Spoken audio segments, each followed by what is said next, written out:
ইলিশ মাছই খাইতে পারি না কাটার ভয়ে, আবার লেজ ভর্তা। হুম, লেজের মধ্যেই তো সব কাটা থাকে।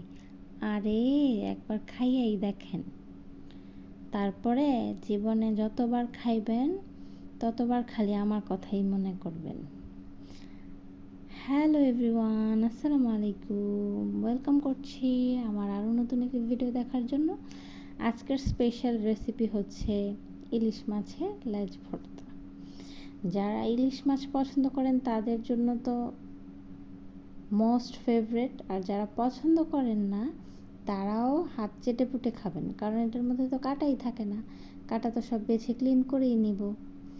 এখানে সুন্দর করে ভাজা মাছগুলা কাটা বেছে নিচ্ছি, আর এখানে শুকনা মরিচ ভালো করে পিষে নিব। এখানে আমি একটু কাঁচামরিচও ব্যবহার করব সুন্দর একটা ফ্লেভারের জন্য। এই যে দিয়ে দিলাম পেঁয়াজ আর কাঁচামরিচ। এখানে ভালো করে এগুলো ডলে ডলে মিশিয়ে নিব।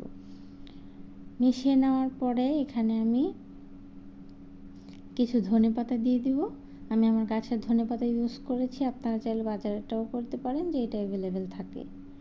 আর এটা ভালো করে মিশিয়ে সুন্দর করে মিশিয়ে নিব। আর কাটাগুলো দেখে ভালো করে বেছে নেবেন। যারা ইলিশ মাছ কাটার ভয়ে খান না তারা এটা মাস্ট ট্রাই করবেন, কারণ এটার মধ্যে কোনো কাটা থাকে না আর টেস্টটা অসাধারণ হয়, অনেক মজাদার হয়। এই যে এখানে ডোলে মিশিয়ে আমি ভর্তাটা বানিয়ে নিব। তারপরে এখানে আমি মেশানোর পরে ভালো করে হাত দিয়ে মেখে এখানে আমি দিয়ে দিব একটু কাঁচা সরিষার তেল।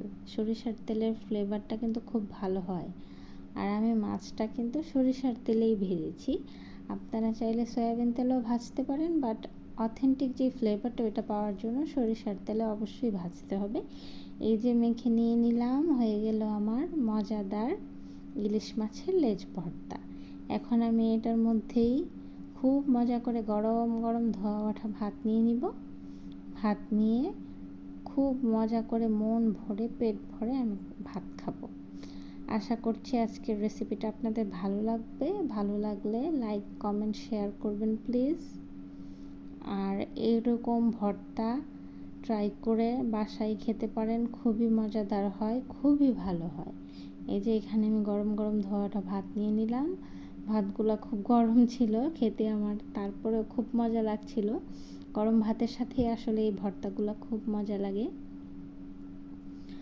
আজকে এই পর্যন্তই। আশা করছি আপনার ভিডিওটা ভালো লেগেছে। ভালো লাগলে শেয়ার করে দিবেন প্লিজ। আজকে এই পর্যন্তই। আল্লাহ হাফেজ।